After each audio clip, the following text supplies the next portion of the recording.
Sandalwood ನಟಿ ಕಾರುಣ್ಯ ರಾಮ್ ಹಾಗೂ ಅವರ ತಂಗಿಯ ವಿರುದ್ಧವಾಗಿ ಆರ್ ಆರ್ ನಗರ ಪೊಲೀಸ್ ಠಾಣೆಯಲ್ಲಿ ಕೂಡ ಎಫ್ಐಆರ್ ದಾಖಲಾಗಿದೆ. ಅಂದರೆ ಒಬ್ರಿಗೆ ಹಣವನ್ನು ಕೊಡಬೇಕಾಯಿತು, 3 ಲಕ್ಷ ಹಣವನ್ನು ವಾಪಸ್ ಕೇಳಿದಂಥ ಸಂದರ್ಭದಲ್ಲಿ ಅವ್ರಿಗೆ ಬೆದರಿಕೆನ ಹಾಕಿದ್ರು. ಹೀಗಾಗಿ ಅವರ ವಿರುದ್ಧವಾಗಿ ಪ್ರತಿಭಾ ಅನ್ನೋರು ದೂರುದಾರೆ ಈಗ ದೂರನ್ನು ಕೊಟ್ಟಿರುವಂಥದ್ದು. ಇದ್ರ ಬಗ್ಗೆ ಮಾತನಾಡೋದಕ್ಕೆ ದೂರುದಾರೆ ನಮ್ಮ ಬಳಿ ಇದ್ದಾರೆ, ಮಾತಾಡಿಸ್ತೀರಿ ಮೇಡಮ್. ಈಗ ನಟಿಯರ ಒಂದು ಕಾರುಣ್ಯ ರಾಮ್ ಜೊತೆಗೆ ಅವರ ತಂಗಿ ವಿರುದ್ಧವಾಗಿ ದೂರನ್ನು ದಾಖಲಿಸಿದ್ರಿ, ಏನಂತ ದಾಖಲಿಸಿದ್ರಿ ಮೇಡಮ್? ಮೀನ್ಸ್ ಸರ್, ನಾನು Samruddhi Ram degree college friends sir. ನಾನು 2023 ನಾನು ಸ್ಟುಡಿಯೋ ಓಪನ್ ಮಾಡಬೇಕು, ಬಿಸ್ನೆಸ್ ಸ್ಟಾರ್ಟಪ್ ಮಾಡ್ತಾ ಇದ್ದೀನಿ. ಸ್ವಲ್ಪ ಅಮೌಂಟ್ ಶಾರ್ಟೇಜ್ ಇದೆ.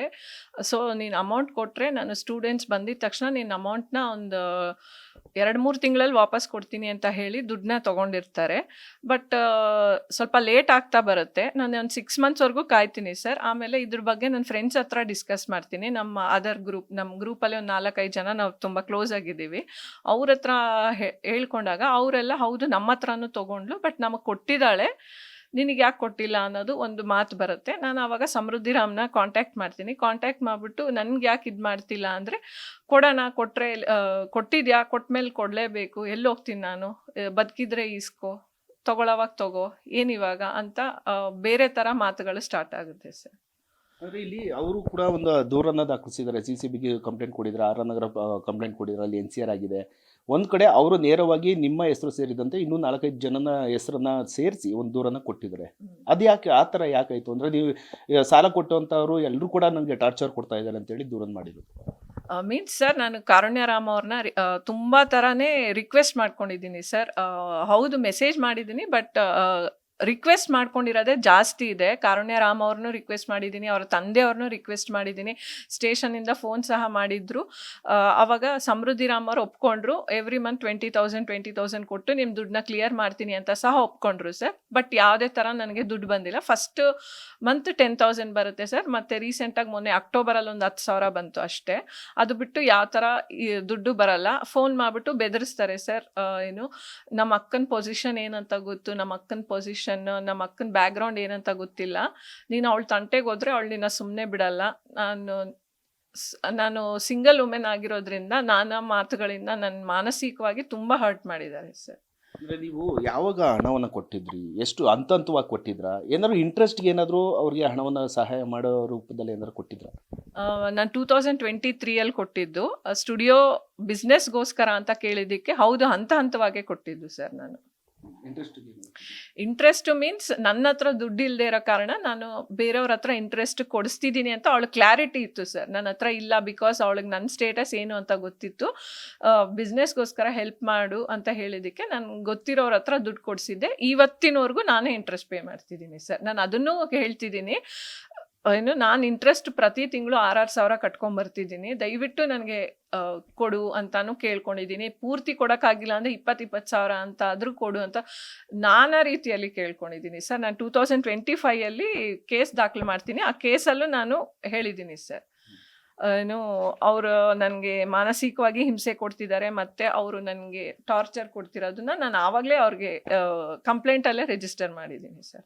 ಅಂದರೆ ನೀವು ಇಲ್ಲಿ ಯಾರಿಗೆ ಕೊಟ್ಟಿದ್ರಿ? ಕಾರುಣ್ಯ ರಾಮ್ ಅವ್ರು ಕೊಟ್ಟಿದ್ರಾ, ಸಮೃದ್ಧಿ ರಾಮ್? ಯಾಕಂದರೆ ಕೆಲವೊಂದಷ್ಟು ಟ್ರಾನ್ಸಾಕ್ಷನ್ ನೋಡಿದ್ರೆ ಆಲ್ಮೋಸ್ಟ್ ಎಲ್ಲರೂ ಅಮೌಂಟ್ ಅಂದರೆ 50,000, 25,000, 15,000 ಈ ರೀತಿಯಾಗಿ 3 ಲಕ್ಷ ಹಣವನ್ನು ಕೊಟ್ಟಿದ್ರ. ಎಲ್ಲವೂ ಕೂಡ ಸಮೃದ್ಧಿ ರಾಮ್ ಹೆಸರಲ್ಲೇ ಕೊಟ್ಟಿದ್ರ, ಅವ್ರ ಅಕೌಂಟ್ಗೆ ಕಳಿಸಿದ್ರ?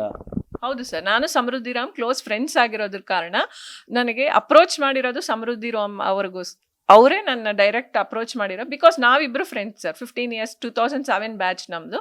ಆವಾಗಿಂದ ಫ್ರೆಂಡ್ಸು. ನಾನು ಡೈರೆಕ್ಟ್ ಡಿಗ್ರಿ ಕಾಲೇಜ್ 3 ವರ್ಷ ಒಟ್ಟಿಗೆ ಓದಿದ್ವಿ. ಆಮೇಲಿಂದ ಒಳ್ಳೆ ಟಚ್ಚಲ್ಲೇ ಇದ್ದೀವಿ, ಆಗಾಗ ಮೀಟ್ ಆಗೋದು ಎಲ್ಲ ಇತ್ತಿತ್ತು, ಚೆನ್ನಾಗಿದ್ವಿ. ಅದಕ್ಕೆ ಅವಳು ಅಪ್ರೋಚ್ ಮಾಡಿದ್ಲು ಬಿಸ್ನೆಸ್ ಅಂತ, ಅದಕ್ಕೋಸ್ಕರ ನಾನು ಹೆಲ್ಪ್ ಮಾಡಿದ್ವಿ ಸರ್. ಅಂದರೆ ಇಲ್ಲಿ ಸಮೃದ್ಧ ರಾಮ್ ಅವ್ರಿಗೆ ಅಂದರೆ ಅವರ ಅಕ್ಕ ಏನಿದ್ರೆ ಕಾರುಣ್ಯ ರಾಮ್ ಅವ್ರಿಗೆ ಕೊಡಬೇಕು ಅಂತ ಹೇಳಿ ದುಡ್ಡನ್ನು ಇಸ್ಕೊಂಡಿದ್ರ ಸಮೃದ್ಧಿ ರಾಮ್ ಅವರು, ಅಥವಾ ಅವ್ರಿಗೆ ಸ್ವಂತಕ್ಕೆ ಬೇಕು ಅಥವಾ ಬಿಸ್ನೆಸ್ ವಿಚಾರಕ್ಕೆ ಬೇಕು ಅಂತ ಅವರು ಇಸ್ಕೊಂಡಿದ್ದ? ಇಲ್ಲ, ಬಿಸ್ನೆಸ್ ಸ್ಟುಡಿಯೋ ಅಂತಾನೆ ಹೇಳಿನೇ ಇಸ್ಕೊಂಡಿದ್ದು ಸರ್. ಸ್ಟುಡಿಯೋ ಮಾಡ್ತಾ ಇದ್ದೀವಿ, ಶಾರ್ಟೇಜ್ ಬಂದಿದೆ, ಅದಕ್ಕೋಸ್ಕರ ತಗೋತಿದ್ದೀನಿ ಅಂತ ಅವರು ಉಲ್ಲೇಖ ಮಾಡಿದ್ರು ಸರ್.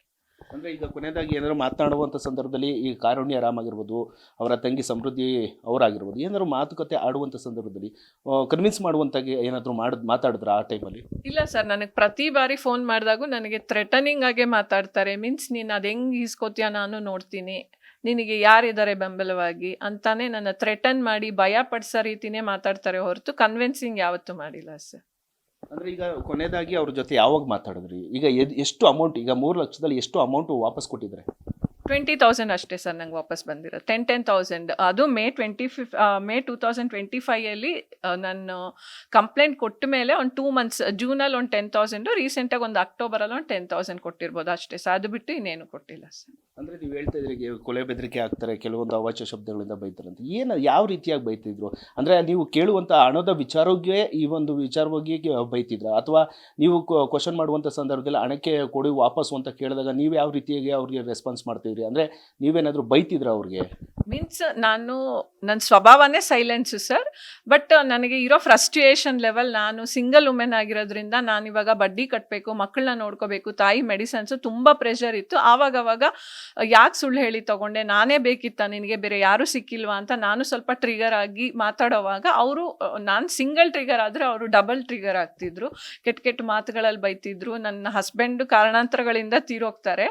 ಆ ಒಂದನ್ನ ಇಟ್ಕೊಂಡು ಇವಾಗ ನೀನು ಎಂಥವಳು, ಅದಕ್ಕೆ ನಿನ್ನ ಗಂಡ ಸತ್ತ, ಆ ಕರ್ಮ ಸಾಲ್ದ, ಇವಾಗ ನಮ್ಮನ್ನ ಎದುರಾಕೊಂಡು ಇನ್ನೂ ಒಂದು ಕರ್ಮ ನಿನಗೆ ಬೇಕಾ ಅಂತೆಲ್ಲ ಆ ಥರ ಮಾತುಗಳಾಡಿ ನನಗೆ ಮಾನಸಿಕವಾಗಿ ಹಿಂಸೆ ಕೊಡ್ತಿದ್ಲು ಸರ್.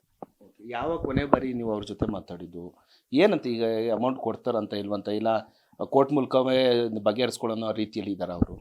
ಸಮೃದ್ಧಿ ರಾಮ್ ಅವರು ಹೇಳ್ತಾರೆ, ಏನು ಬದುಕಿದ್ರೆ ಕೊಡ್ತೀನಿ, ಆದರೆ ಕೊಡ್ತೀನಿ, ಇಲ್ಲ ಅಂದರೆ ನಿನ್ನ ಹೆಸರು ಬರೆದಿಟ್ಟು ಸಾಯ್ತೀನಿ ಅಂತ ಬೆದರಿಸ್ತಾರೆ. ಕಾರುಣ್ಯ ರಾಮ್ ಅವರು ಹೇಳಿದ್ರು, ರೀಸೆಂಟಾಗಿ ಒಂದು 15 days ಸ್ಟೇಷನಿಂದ ಫೋನ್ ಮಾಡಿಸಿದಾಗ ನನಗೆ ಕೊಟ್ಟಿಲ್ಲ ಅವಳು, ಏನಾದರೂ ಇದ್ದರೆ ಸ್ಟೇಷನಲ್ಲಿ ಇದು ಕೋರ್ಟಲ್ಲಿ ನೋಡ್ಕೊಳ್ಳಿ ಅಂತ ಹೇಳಿದ್ರು ಸರ್. ಬಟ್ ಇದ್ದಕ್ಕಿದಂಗೆ ಬೆಳಗ್ಗೆ ಈ ನ್ಯೂಸ್ ಯಾಕೆ ಬಂತು ಅಂತ ನನಗೆ ಗೊತ್ತಾಗ್ತಿಲ್ಲ ಸರ್. ಅಂದರೆ ಈಗ ಕೆಲವೊಂದಷ್ಟು ಜನಗಳನ್ನ ಅವರು ಉಲ್ಲೇಖ ಮಾಡಿದ್ದಾರೆ, ನಿಮ್ಮ ಹೆಸರಾಗಿರ್ಬೋದು, ಜೊತೆಗೆ ನಿಮ್ಮ ಸ್ನೇಹಿತರು ಅಥವಾ ಯಾರ್ಯಾರೋ ಅವರ ಒಂದು ಫೋಟೋಗಳಿಗೆ ಕಾಮೆಂಟ್ ಮಾಡುವಂಥದ್ದು, ಆಮೇಲೆ ಕೆಲವೊಂದಷ್ಟು ವರ್ಡ್ಗಳನ್ನು ಪದಗಳನ್ನು ಬಳಸ್ಕೊಂಡು ಸೋಷಿಯಲ್ ಮೀಡಿಯಾದಲ್ಲಿ ಹಾಕ್ತೀವಿ, ಮರ್ಯಾದೆ ಕಳಿತೀವಿ ಅಂತ ಹೇಳಿ ಅವ್ರಿಗೆ ಬೆದರಿಕೆನ ಹಾಕಿದ್ರಂತೆ. ಅವರು ಕೂಡ CCBಗೆ ಒಂದು ದೂರನ್ನು ಕೊಟ್ಟಿದ್ದಾರೆ ಸರ್. ಮೀನ್ಸ್ ನನಗೆ ಗೊತ್ತಿಲ್ಲ ಸರ್, ಬೇರೆಯವ್ರಿಗೂ ನನಗೆ ಕಾಂಟ್ಯಾಕ್ಟ್ ಇಲ್ಲ. ಬಟ್ ನಾನು ಮಾತ್ರ ಒಂದು ಮೆಸೇಜ್ ಮಾಡಿದ್ದೀನಿ. ಬಟ್ ನಾನು ಅದಕ್ಕೆ ಸಾರಿನೂ ಕೇಳ್ಕೊತೀನಿ ಸರ್. ಇಲ್ಲ ಅಂದರೆ ಕಾರುಣ್ಯರ I am very sorry. But ನನ್ನ ಫ್ರಸ್ಟ್ರೇಷನ್ ಲೆವೆಲು ನೀವು ಅರ್ಥ ಮಾಡ್ಕೋಬೇಕಿತ್ತು. ನಾನು ತುಂಬ ಅಂದರೆ ತುಂಬಾ ರಿಕ್ವೆಸ್ಟ್ ಮಾಡಿದ್ದೀನಿ ಸರ್. ನನ್ನ ಪರಿಸ್ಥಿತಿ ನಿಮಗೆ ಗೊತ್ತು, ಮಕ್ಕಳನ್ನ ತಾಯಿನ ನೋಡ್ಕೋತಿದ್ದೀನಿ, ನನಗೆ ಯಾವ ಬ್ಯಾಕ್ಗ್ರೌಂಡ್ ಇಲ್ಲ, ದಯವಿಟ್ಟು ನನಗೆ 20,000 ಲೆಕ್ಕದಲ್ಲಿ 10,000 ಲೆಕ್ಕದಲ್ಲಾದರೂ ಕೊಟ್ಟು ತೀರಿಸಿ, ನಾನು ತೊಗೊಂಡು ನನ್ನ ಪಾಡಿಗೆ ನಾನು ಎಲ್ಲೋ ದೂರದಲ್ಲಿ ಇದ್ದುಬಿಡ್ತೀನಿ, ನಿಮ್ಗೆ ತೊಂದರೆ ಕೊಡಲ್ಲ ಅಂತ ತುಂಬ ತುಂಬ ರಿಕ್ವೆಸ್ಟ್ ಮಾಡಿದ್ದೀನಿ ಸರ್. ನಾನು ಅವ್ರ ಮನೆಗೆ ಹೋದಾಗ 2023 ಡಿಸೆಂಬರ್ ಟೈಮಲ್ಲಿ ಏನೋ ಹೋಗಿದ್ವಿ ಸರ್. ಆವಾಗ ಕಾರುಣ್ಯರಾಮ್ ಒಪ್ಕೋತಾರೆ ಸರ್, ನಿನ್ನ ಕಣ್ಣೀರು ನನಗೆ ಒಳ್ಳೇದಲ್ಲ, ನಾನು ನಿನಗೆ ಹೆಲ್ಪ್ ಮಾಡ್ತೀನಿ, ಸ್ವಲ್ಪ ಟೈಮ್ ಕೊಡು, ನಾನು ಸ್ಯಾರಿ ಬಿಸ್ನೆಸ್ ಮಾಡ್ತಿದ್ದೀನಿ, ಅದೊಂಚೂರು ಪಿಕಪ್ ಆದಮೇಲೆ ನಿನಗೆ ಹೆಲ್ಪ್ ಮಾಡ್ತೀನಿ ಅಂತ ಹೇಳಿ ಕಳಿಸಿರ್ತಾರೆ ಸರ್. 2024 ಆಮೇಲೆ ಬೇರೆ ಥರ ಉಲ್ಟಾ ಹೊಡಿತಾರೆ ಸರ್. ನನಗೂ ನಿಂಗೂ ಸಂಬಂಧ ಇಲ್ಲ, ನಾನು ಯಾವತ್ತೂ ನಿನ್ನ ಕಾಂಟ್ಯಾಕ್ಟ್ ಮಾಡಿಲ್ಲ, ನೀನು ಯಾರು ನನಗೆ ಗೊತ್ತಿಲ್ಲ ಅಂತ ಬೇರೆ ಥರ ಉಲ್ಟಾ ಮಾತಾಡ್ತಾರೆ. ಅಂದರೆ ಈಗ ಆಲ್ಮೋಸ್ಟ್ 2023 ಹಣವನ್ನು ಕೊಟ್ಕೊಂಡ್ಬಂದಿದ್ರಿ.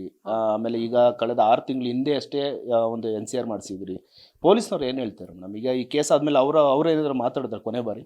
ಮೀನ್ಸ್ ಸರ್, ಸ್ಟೇಷನ್ಗೆ ಹೋದರೆ ಫೈನಾನ್ಸ್ ಮ್ಯಾಟ್ರಲ್ಲಿ ನಾವು ಇನ್ವಾಲ್ವ್ ಆಗೋಕ್ಕಾಗಲ್ಲ ಅಂತ ಹೇಳಿದಕ್ಕೋಸ್ಕರನೇ ನನಗೆ ಇಷ್ಟೊಂದು ಪ್ರಾಬ್ಲಮ್ ಆಗ್ತಿರೋದು ಸರ್. ನಾನು ಫ್ರೆಂಡ್ ಅನ್ನೋ ಕಾರಣಕ್ಕೆ ಚೆಕ್ ಎಲ್ಲ ಈಸ್ಕೊಳ್ಳಿಲ್ಲ.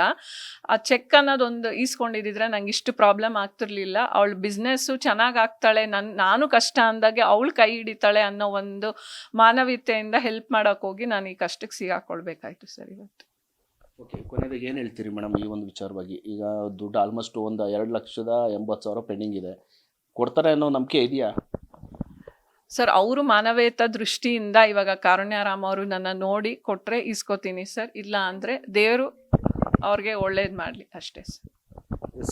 ಇಷ್ಟು ದೂರುದ್ದಾರೆ ಪ್ರತಿಭಾ ಅವರ ಮಾತುಗಳು. ಅಂತಂದರೆ ಕೊಟ್ಟಿರುವಂಥ ಹಣ ಆಲ್ಮೋಸ್ಟ್ 2,80,000 ಪೆಂಡಿಂಗ್ ಇದೆ, ಕೊಟ್ಟರೆ ಈಸ್ಕೊತೀನಿ ಅಥವಾ ಕೊಡದೇ ಇದ್ರೂ ಪರವಾಗಿಲ್ಲ, ಕಾನೂನಾತ್ಮಕವಾಗಿ ಹೋರಾಟವನ್ನು ಮಾಡ್ತೀವಿ ಅಂತೇಳಿ ದೂರುದ್ದಾರೆ ಪ್ರತಿಭಾ ಅವರು ಮಾತಾಡ್ತಿರುವಂಥದ್ದು. ಕ್ಯಾಮ್ರಾಮನ್ ಯುವರಾಜ್ ಜೊತೆ ಅಜಯ್ ಗೌಡ, ಗ್ಯಾರಂಟಿ ನ್ಯೂಸ್, ಬೆಂಗಳೂರು.